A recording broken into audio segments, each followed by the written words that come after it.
पुण्यातील राजगुरुनगरमध्ये hit and रनचा प्रकार घडला। एका डॉक्टरनं 3 दुचाकींसह एका पादचाऱ्याला चिरडलंय। अपघातानंतर कार चालक डॉक्टर घटनास्थळावरून पसार झाला असं समजतंय। कार चालक डॉक्टर दारूच्या नशेत गाडी चालवत होता असा आरोप केला जातोय। 5 जण या सगळ्यामध्ये गंभीर जखमी झालेत आणि त्यांच्यावर खासगी रुग्णालयात उपचार सुरू आहेत।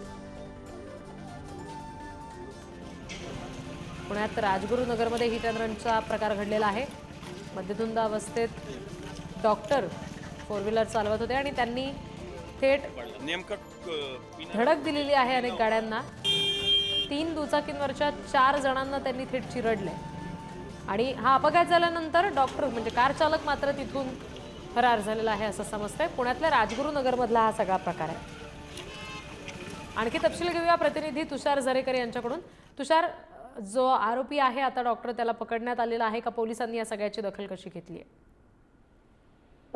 नक्की जरी एकंदरीत जर आपण पाहिलं तर राजगुरुनगर भीमाशंकर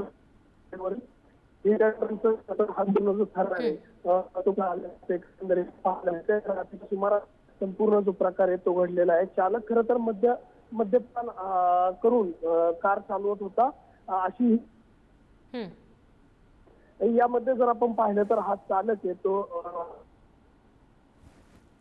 करत होतो, मद्यपान करून गाडी चालवत होता आणि त्यानंतर त्याने अगदी तुषार, त्याच्यामुळे आता पोलिसांनी या सगळ्या प्रकरणाची दखल घेणं सध्याच्या क्षणाला महत्त्वाचं असेल। धन्यवाद दिलेल्या सगळ्या तपशिलांसाठी।